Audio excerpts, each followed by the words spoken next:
The Bible is so big. There are like 66 books. A bunch of different people wrote those books, and they lived thousands of years ago. So the Bible is a little like a library because it's a whole bunch of different books all put together. Oh, interesting. The difference between the Bible and a regular library is all the books in the Bible point to God and his son, Jesus. But if the Bible is so old and so huge, why should we read it? To find out, let's look at a letter in the Bible written to someone named Timothy. Timothy was the leader of a church, kind of like one of our churches today. One day, some people came and started teaching the people in Timothy's church some strange things. When Timothy tried to correct them, they were like, "That Timothy is too young. He doesn't know what he's talking about." The problem was, these people were lying to everyone. They didn't care about God, only themselves. Timothy knew they were bad news, but he wasn't sure what to do. So, Timothy asked for help. Help! Please. Timothy wrote a letter to Paul, a super wise man who helped start a lot of churches. Paul wrote a letter back to Timothy that we still have in our Bibles today. Here's one of the things he wrote. God has breathed life into all scripture. That's another word for the Bible. It is useful for teaching us what is true. It is useful for correcting our mistakes. It is useful for making our lives whole again. It is useful for training us to do what is right. Paul was encouraging Timothy, when you need help, when you need to make a wise choice, the best place to start is in the Bible. There's one word I especially love in there. It's the word training. If you're in a sport, a band, a play, anything, you have to train, right? Well, why do we do that? Well, imagine if you never trained. If you had a big concert coming up and you never practiced, what would happen?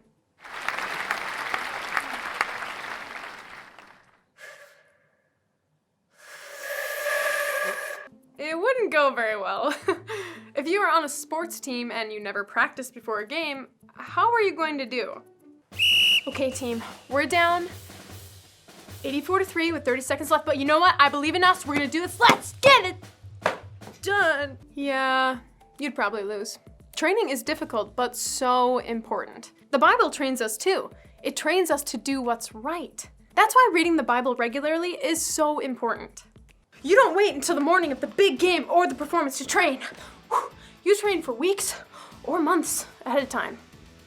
Just like that, if we wait to read the Bible until we need help, we probably won't get the most out of it. Reading the Bible each day trains us to make wise choices way before we even need to make them. That's what I want you to remember today. God can use the Bible to lead us.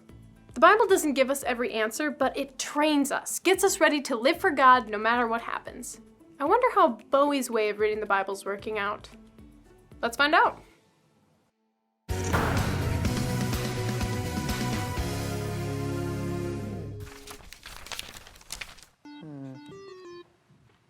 Hey guys, Bowie, what are you doing? just reading the Bible. Bowie, Mr. C said to read a chapter of Proverbs a day. This seems like a lot. Like, a whole lot. True, but I've discovered so much more though. Oh, I have a bad feeling about this. You see, I figured, since Proverbs means wise sayings and it makes you wise, how can the other books help me? What do you mean? For example, did you guys know that in the Bible there is a book called Numbers? Yep. Well, this book is gonna help me with math. Bowie, I don't think that's what Numbers is about. It totally is. Why else would it be called Numbers? Because it's about counting the numbers of people that lived back then. Okay, and what do you do when you're counting? You're using math. Duh! Oh, I like that one. Teaches you how to get a job. It's pronounced Job. And this book is not about jobs, it's about a guy named Job who had a really hard life. It says job. Right. Okay, Bowie, I don't think this is the right way to read the Bible. It totally is. In fact, once I'm done with Proverbs, I'm gonna learn how to be a king by reading Kings. Bowie, you haven't even filled in all the binders. Are you basing this off the table of contents? Maybe. look, I just want to know the names of the books before I read them, okay? Bowie, Judges is not a book about how to judge people. Really? What's it about then? I don't know, I haven't read it. Well, maybe you should read it. Acting kind of judgy right now. Now, if you excuse me, I need to finish on my guidebooks. Oh, look at that. Exodus. How to exit a place politely. I think that's what we're gonna do. Bye, Bowie. Should we go get Mr. Corbin? Yep, I'm right behind you. When you have to see this, Mr. Corbin. Oh boy. Okay. Excuse me, Mr. Historian. Are you okay? Mr. Corbin, hi. Hi. I didn't see you there. I was just working on my Bible guidebooks. That looks like a lot of work. Yeah, here's the thing. I tried doing what you said. I just got confused. How so? Well, I want to stand up to Mason, but there's no book in the Bible that teaches on bullying. I don't know what to do. Palms. A guide to clean hands. Okay, I think I can help make reading the Bible a little easier. Okay, who's the most important person in the Bible? Jesus? Exactly. When you start reading the Bible, start with Jesus. But Mr. C, Jesus doesn't come into the Bible until like the middle. Oh, that's because there was so much history before Jesus came to the earth. And God wanted us to know the world that Jesus lived in. Everything before Jesus is called the Old Testament. But then when we finally get to Jesus, there's like 4 different books written about him, Mr. Corbin. Do we have to read them all? So each one of those books was written by one of Jesus' friends, and they help us understand who Jesus is. And by reading his story, we can see how Jesus dealt with bullies, how he loved people that were different from him, and how he wants us to live. But there's so much in the Bible. How are we supposed to keep track of it all? So as I go through the Bible, and whenever I read something I think will help me, I write it down.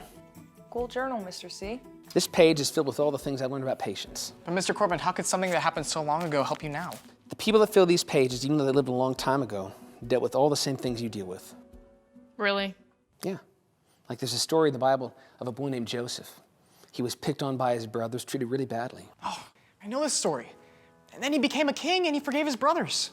See, Bowie, you did learn some things. Hold up, he forgave them? That's craziness. No, it's not. Joseph lived his whole life by love. And love is the whole message of the Bible. It's the foundation of everything. It's why God sent Jesus. It's why Jesus died for us. God gave us the Bible so we know how much he loves us. It still feels complicated.